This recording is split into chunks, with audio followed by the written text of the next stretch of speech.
Salut les amis, aujourd'hui une vidéo format un peu road trip pour vous faire découvrir la Honda Anyone. Alors c'est une voiture qui a été pas mal décriée par la presse puisque voilà, l'autonomie est un peu moyenne, la vitesse de charge n'est pas forcément terrible et puis le prix c'est vrai est encore un peu élevé. Mais on va voir aussi que cette voiture a des bons côtés. D'ailleurs je vous ai fait un petit trajet là entre Lausanne et Milan. C'est prévu un arrêt à midi bien sûr, pas très loin d'une borne de charge. Mais on va le voir, elle a quand même des atouts en termes de confort. On va voir aussi qu'on a un bel écran, on va parler bien sûr un peu de l'intérieur. Ce sera pas un essai mais plus une découverte. Voilà, dans ce format road trip, vous me direz ce que vous en pensez dans les commentaires. Allez, c'est parti.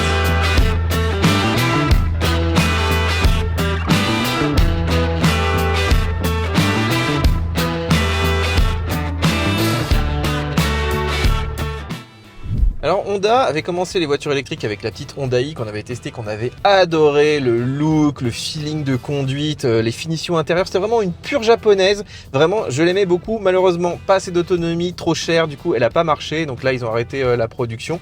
Ici on est vraiment sur le HR-V électrique, donc deuxième chance pour Honda qui cette fois s'est appuyé sur une plateforme chinoise chez Dongfeng, donc c'est un petit peu moins japonais, on va le voir dans la conduite. Par contre c'est quand même une vraie Honda à l'intérieur. Voilà, on a aussi les compteurs, ils ont fait vraiment des écrans et tout. Il y a des choses assez magnifiques. L'autonomie malheureusement est pas incroyable, on dirait qu'ils ont pas trop retenu la leçon puisque là on est à peine au-dessus des 400 km alors que la batterie est pas si petite, donc la conso est assez élevée, mais c'est souvent le cas des plateformes chinoises. Et puis alors le point c'est le prix, donc au moment où on fait cette vidéo la voiture est encore chère, c'est quasiment le prix d'une Tesla Model 3, mais mon petit doigt me dit qu'au moment où on fait cette vidéo les tarifs vont largement baisser. On nous a dit qu'en gros on allait être dans les 30 000, je vous mettrai les tarifs là si je les ai vraiment les définitifs au moment du montage, mais en tout cas quand on commence à enlever 10-15 000 balles à cette voiture, elle redevient intéressante. Finalement, on lui pardonne beaucoup de choses. Donc effectivement, si on est au tarif par exemple d'une MG4 ou d'une Mégane E-Tech même un petit peu moins cher, eh ben on peut se dire cette voiture a beaucoup d'atouts et on va le voir. Hein, franchement, il y a beaucoup de bonnes choses ici et il y a aussi des choses un peu moins cool. Alors on a deux finitions sur l'Anyone, la Executive et la Advance. Alors l'Advance c'est celle qu'on a ici avec le toit panoramique, le haillon électrique, le volant chauffant, la caméra à 360 degrés, les belles jantes de 18 pouces, donc pas indispensable, mais il y a quand même beaucoup de choses pour, on va dire, une somme tout à fait correcte. Donc voilà, moi je trouve que c'est bien de ne pas avoir fait des multitudes d'options et de se dire, voilà, vous prenez le pack, vous avez quasiment tout ce qui est disponible sur cette voiture. Alors on va parler un petit peu des dimensions. Ici on est à 4,39 m, donc en gros entre une Mégane et puis un Scénic, donc c'est un SUV quand même très compact. Du coup on a un diamètre de braquage qui a priori est bon. En fait pas du tout, ici on est à 11,6 m, mais comme les roues sont un peu aux extrémités, qu'on a une voiture assez courte, finalement elle se manie assez bien en ville dans les petits parkings souterrains. Alors je dirais que son seul défaut c'est la garde au sol, 14 cm, c'est vraiment pas beaucoup, on accroche vite. Alors la voiture est pas très longue heureusement, mais voilà, on peut pas faire vraiment du touche-main avec cette voiture. On a quand même 19 cm sur un HR-V classique. Et puis on a un véhicule qui est assez lourd, 1,7 tonne, mais je dirais pas si lourd pour une voiture électrique. Donc globalement, voilà, je dirais que c'est assez classique pour un SUV compact 100% électrique. Alors on a plusieurs coloris, je vous montrerai un petit peu. Ici on l'avait en noir, on l'avait aussi en bleu, c'est un peu la couleur de lancement. Et alors cette version évidemment n'est pas disponible, c'est celle qu'on a, elle a été faite par un graffeur de Genève qui s'appelle Easy One. Donc moi j'adore vraiment d'avoir un dessin comme ça, surtout que là on se rend à Milan pour la Design Week et je pense qu'on va faire vraiment sensation.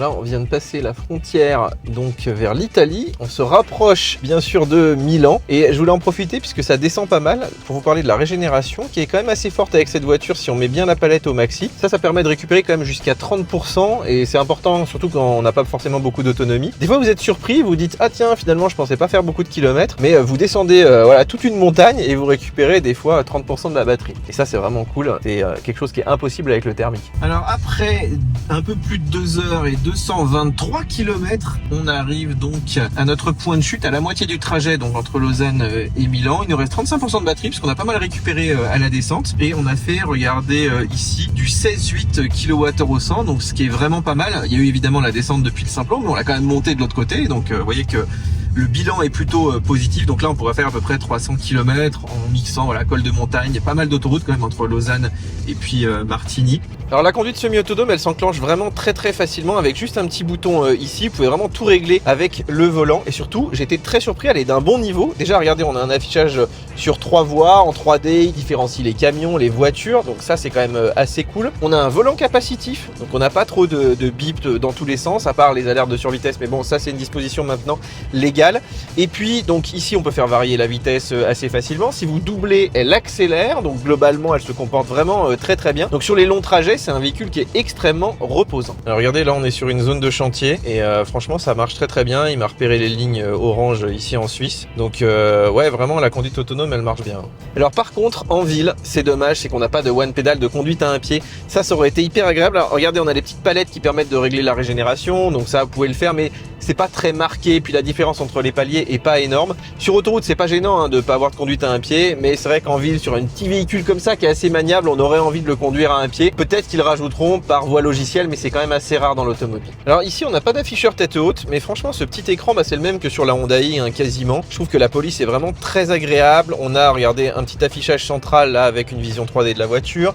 À gauche, vous pouvez le personnaliser. Moi, j'ai mis la conso, mais vous pouvez mettre d'autres paramètres, par exemple régler les alertes de survitesse, mettre le multimédia, donc c'est à vous de voir un petit peu. Je pense que c'est largement suffisant. Et puis à droite on a toutes les infos de conduite, de batterie. Vous voyez, on a le pourcentage de la batterie, l'estimation en kilomètres, tout ce qui est conduite semi-autonome. On voit aussi si on régénère ou pas par exemple. Et puis on a de la lecture de panneaux, donc vraiment il y a tout ce qu'il faut. Il est très lisible aussi là, quelle que soit votre taille, puisque le volant ici est très très large.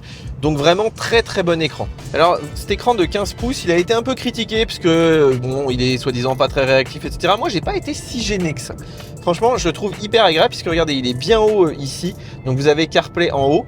Là, vous pouvez quand même accéder aux paramètres du véhicule sans quitter la navigation, ce qui est vraiment un atout face à BMW, à plein de marques, même y compris le premium. Donc vous pouvez vous balader. Et franchement, moi je le trouve assez réactif. En fait, c'est assez clair. Les icônes sont vraiment très explicites. Et puis surtout, on a tout ce menu de clim qui est assez complet. Et vous voyez qu'il est toujours accessible, y compris tous les réglages fins comme par exemple la force de la clim, le recyclage, les sièges chauffants. Là, vous pouvez les activer vraiment en un coup. Vous n'avez jamais cette partie qui est masquée.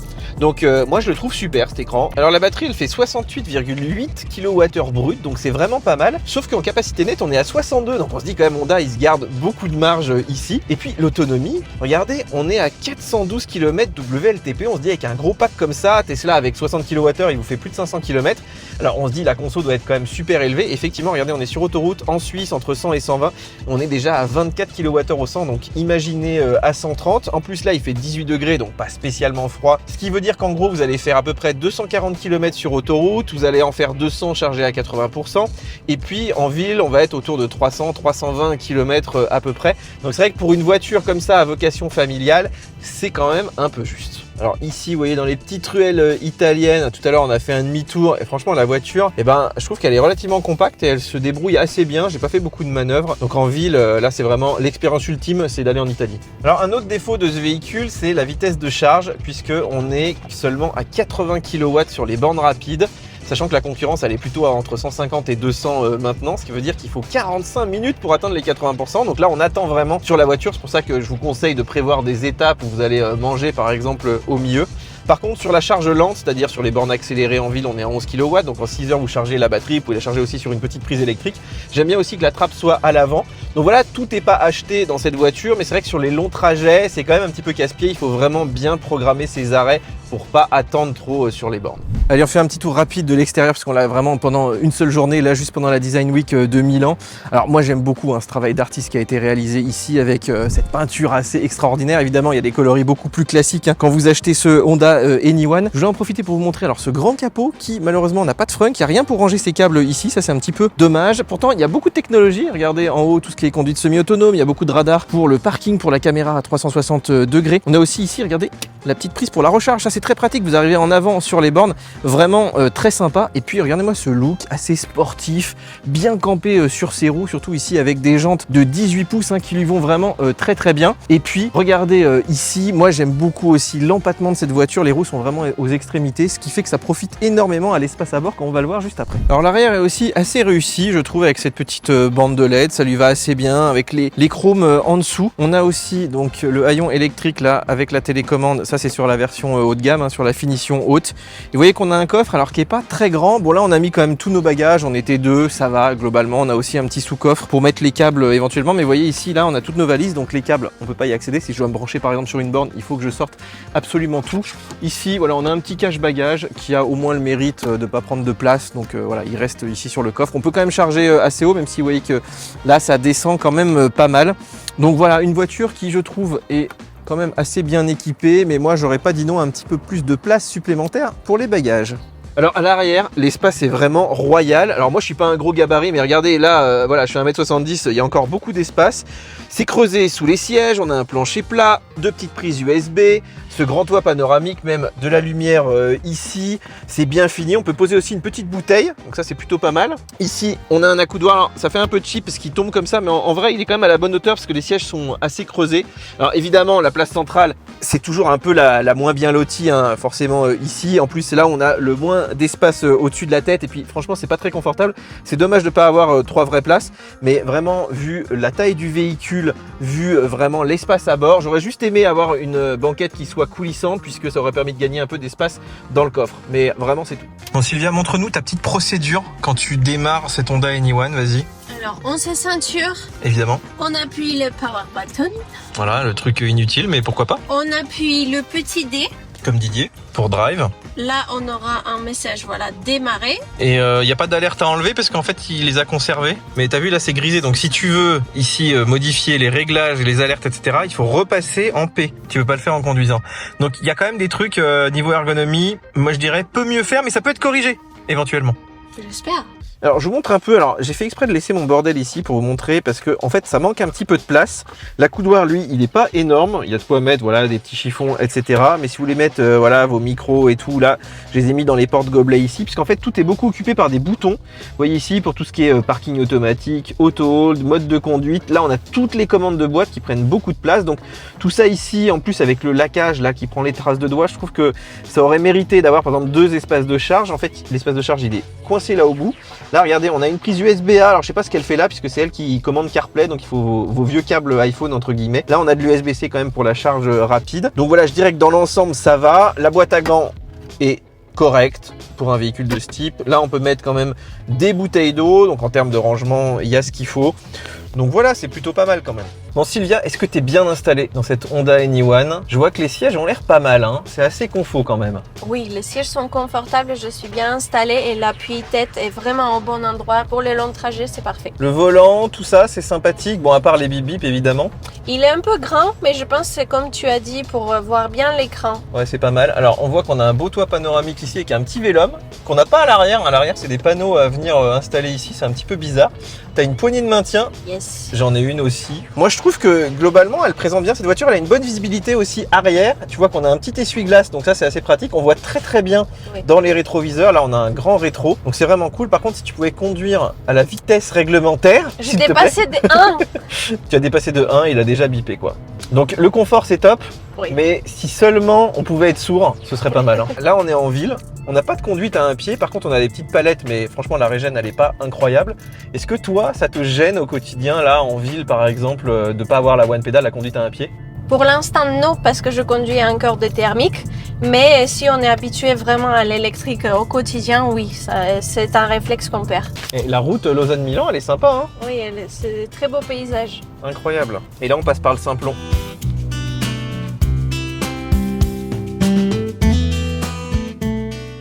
Bon, les amis, j'ai mis le petit mode sport. On est au col du Simplon. Là, c'est vraiment très très beau en ce moment parce que voilà, il y a encore de la neige et la route est sèche, donc c'est vraiment super. Donc, on peut tester un peu cette Honda Anyone sur les routes de montagne. Alors, moi, ce que j'aime beaucoup, c'est qu'on a quand même pas mal de chevaux. Donc, pour la reprise, c'est vraiment bien. Là, on peut doubler en toute sérénité. Regardez-moi ce paysage vraiment incroyable. Alors après, je trouve que la direction est pas très précise. C'est quand même un petit peu mou. Ça, c'est un peu indigne d'une Honda. Après, on a un petit peu de roulis, mais globalement, ça va. En fait, c'est une voiture qui est quand même assez typée confort, mais vous pouvez vous faire plaisir. Dans les virages, voilà, vous avez de la puissance. Et puis, c'est relativement bien transmis. Là, j'ai pas eu de soucis de patinage, par exemple. Et j'aime bien aussi en montagne, on le dit pas assez, mais les voitures électriques, ça permet d'avoir de la récupération et surtout d'avoir une conduite un petit peu plus souple à un pied. Alors, elle va pas jusqu'à l'arrêt complet, mais on a quand même de la régénération. Et vous voyez ici, ça évite de freiner tout le temps. On peut juste relâcher le pied. En plus, on récupère de l'énergie. Donc ça, c'est plutôt bon pour l'autonomie.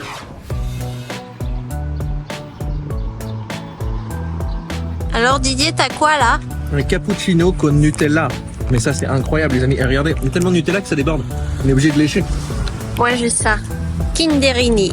Pour 3 €, t'as tout ça quand même. Hein. Alors un petit mot sur l'écran, regardez, donc qui est divisé en 3 parties. En fait, là-haut, on a vraiment tout ce qui est cartographie, que ce soit celle de la voiture ou CarPlay, qu'on peut mettre en parallèle. Donc ça, c'est plutôt pas mal. Par contre, on peut mettre l'une en dessus de l'autre. Enfin, on peut pas vraiment personnaliser tout ça. D'ailleurs, il y en a qui trouvent que les caméras, là, elles devraient être au milieu quand vous avez la carto en haut pour pas perdre, par exemple, le GPS. Mais moi, je trouve quand même que c'est bien d'avoir des zones comme ça qui restent tout le temps. Donc là, vraiment, on a tout ce qui est cartographie. Là, on a tout ce qui est réglage de la voiture. On va en parler juste après. Et puis là, on a tout ce qui est clim, là aussi qui reste, et surtout on a tous les réglages de la clim, c'est pas juste un ou deux réglages, vous avez la température, les sièges chauffants, la mettre en route ou pas, voilà la puissance aussi ici, et puis on a bien sûr le recyclage, la synchronisation, il y a quasiment tout, hein, vous avez rien besoin d'aller dans des sous-menus, donc ça c'est assez cool, et puis on a une partie toujours un petit peu mécanique ici, donc moi j'aime beaucoup cette disposition, je trouve que c'est loin d'être idiot. Alors je vous montre rapidement aussi le petit menu du milieu où il y a tous les réglages, bon je vais pas vous les détailler, mais par exemple le menu EV, c'est là où on peut programmer sa charge, mettre des limites de charge par exemple, voilà, à 80% à la maison, donc toujours assez pratique. On a aussi, je voulais vous montrer les réglages du véhicule, alors qui sont accessibles uniquement quand on est arrêté, et moi ce que j'aime bien c'est pouvoir régler ici toutes les aides à la conduite, vous voyez, avec les bips de détection, le maintien dans la voie, tous les bips. Alors malheureusement il n'y a pas les bips, enfin il n'y a pas encore les bips de survitesse ici, on peut pas les enlever, il y a plein de bips qui restent malgré le fait que j'ai retiré quand même pas mal de choses, le frein de stationnement aussi, enfin tous les petits réglages classiques, d'accès, d'éclairage aussi, des portes, des vitres, le haillon électrique aussi qu'on peut désactiver. Et puis après pour tout le reste, on a par exemple des mises à jour du système, on a aussi des mises à jour OTA, on a des mises à jour en USB, on peut rajouter aussi des programmes en USB, vous voyez on peut installer des applications, je crois que c'est une base d'Android comme sur la Hyundai, donc ça c'est plutôt pas mal. Après on a toutes les applications qui sont accessibles partout, CarPlay, la caméra, etc. Donc moi je trouve cet écran assez clair, en fait il est repompé sur la Hyundai, et franchement, globalement je trouve quand même assez réactif, c'est plutôt cool. Alors la partie cartographie c'est la plus décevante, puisque regardez ici on a le rayon d'action approximatif de la voiture, là j'ai mis un trajet pour aller jusqu'à Paris, mais on n'ira certainement pas jusque là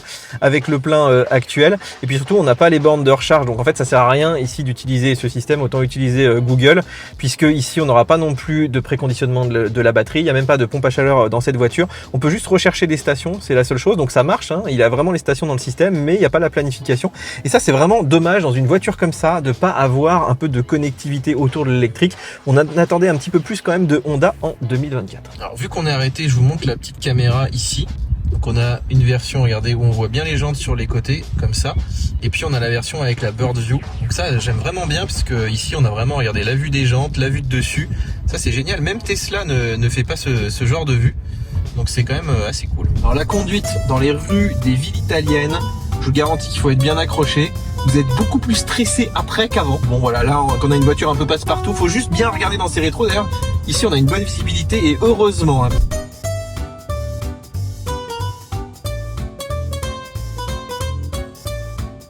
Bon les amis, on arrive au terme de notre petit road trip, j'espère que ça vous a plu, ici entre Lausanne en Suisse et Milan en Italie. Vous voyez que sur la deuxième partie de notre trajet, là on a fait 100 km, on a fait du 19 kWh au 100 en étant sur l'autoroute, donc c'est pas mal, même si ça descend un peu, même s'il y a beaucoup de zones à 100, il y a aussi des zones de travaux.